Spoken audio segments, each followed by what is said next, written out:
très souvent, trop souvent, le procès familial cristallise le conflit au lieu de l'apaiser. Je crois que dès qu'un conflit est engagé dans une enceinte judiciaire, au lieu d'être apaisé, très souvent, ce conflit se cristallise. Et je crois que, à partir du moment où il y a un contentieux familial, il y aura un perdant, il y aura un gagnant, mais surtout, il y aura une victime, les enfants. Et le gagnant ne sera pas forcément un gagnant, il risque rapidement un perdant. Je crois que ce qu'il faut penser, c'est que la décision judiciaire prise par un JAF n'est pas seulement, ne facilite pas l'émergence de l'apaisement. L'aliénation parentale est très souvent facilitée par la prise d'une décision judiciaire. Je crois qu'il faut être réaliste là-dessus. Le tout judiciaire n'est pas la solution à l'aliénation parentale.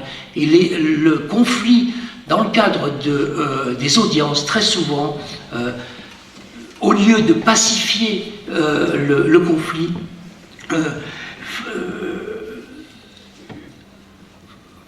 fait en sorte que l'aliénation parentale reste à sa place. Je crois que face à ces trois constats, la problématique du JAF est de savoir quelle solution mettre en place. Je crois que la première solution part d'un constat tautologique, c'est l'évidence, mais la réalité de l'évidence dans les cabinets de JAF, elle est loin. Il convient de partir du constat que dans les séparations non conflictuelles qui s'effectuent dans le respect mutuel, le risque d'aliénation devient pratiquement nul. Quand les situations sont apaisées, le constat réel, il n'y a pas d'aliénation. C'est l'évidence, mais je crois qu'il faut partir de ce principe. Je crois que l'important pour le JAF, c'est justement de faire en sorte, dès le départ, dès que les parties sont dans son cabinet, faire en sorte que le conflit soit apaisé, que la séparation se passe dans de bonnes conditions. Je crois qu'il est nécessaire que dans le cadre de la séparation, de faire en sorte que les parents travaillent. Et tout à l'heure, M. Pierre Grand parlera de la médiation familiale. Moi, je suis un fervent partisan de la médiation familiale. Il est important que dès que la séparation se fait, les parents arrivent à dialoguer, arrivent à discuter, arrivent à communiquer, même si c'est difficile, et ce, dans l'intérêt supérieur de l'enfant. Et la médiation familiale, à cet effet, est un outil précieux de prévention, de manière à ce que les parties dialoguent, communiquent dans l'intérêt de l'enfant. Je compare très souvent ce qui se passe dans les cabinets de JAF. Je fais un parallèle entre le cannabis et l'héroïne. Tous les consommateurs de cannabis ne touchent pas à l'héroïne. C'est une certitude. Par contre, tous les consommateurs d'héroïne ont touché au cannabis. C'est la même chose en matière de droit familial. Tous les enfants victimes d'une aliénation parentale, d'un conflit de loyauté, ne sont pas victimes d'un SAP. En revanche, tous les enfants victimes d'un SAP, d'une aliénation parentale, ont commencé par un conflit de loyauté. Il est important de savoir que dès qu'il y a eu un conflit, il peut y avoir ensuite aliénation parentale. Par contre, à partir du moment où le conflit a été déconflictualisé, que les parents ont parlé de leur conflit dans le cadre d'une médiation familiale, il n'y aura pas d'aliénation parentale, et partir de ce constat, c'est une certitude de terrain. Ensuite, je crois que la médiation familiale est un outil précieux de prévention, mais la médiation familiale ne fonctionne pas dans toutes les situations, et dans notre ressort, nous essayons de pousser les parents à aller en thérapie familiale.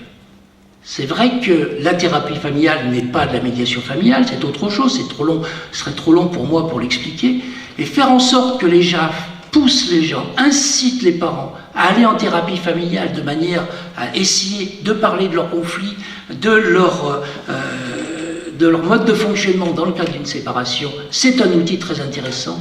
Et nombre de situations d'aliénation parentale dans le ressort, avec une thérapeute familiale d'Arles, qui est très performante, ont une issue positive dans l'intérêt des enfants. Troisième observation que je souhaiterais faire dans ce cadre-là, et pour moi c'est une observation que je trouve de plus en plus dramatique.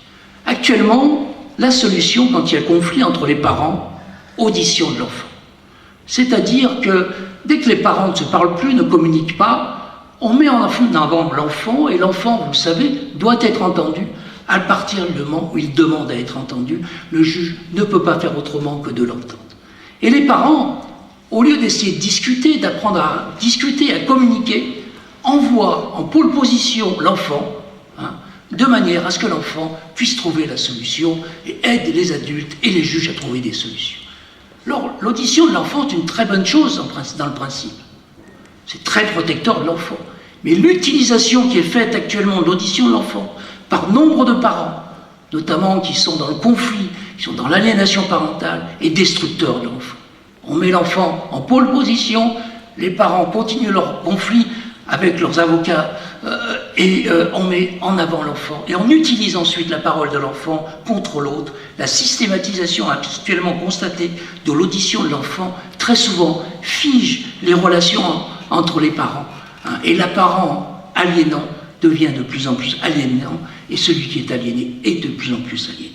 Et la question de l'audition de l'enfant devrait être abordée, à mon avis, sous l'angle de la responsabilisation des parents, sous l'angle de la protection de l'enfant, de manière à ce que l'enfant ne soit pas la victime très souvent de sa parole, alors qu'actuellement, elle est abordée trop souvent sous l'angle de l'irresponsabilisation des parents. Les parents sont incapables de prendre des décisions et mettre en avant un enfant qui est pris comme otage, comme victime, comme arbitre, voire comme décideur.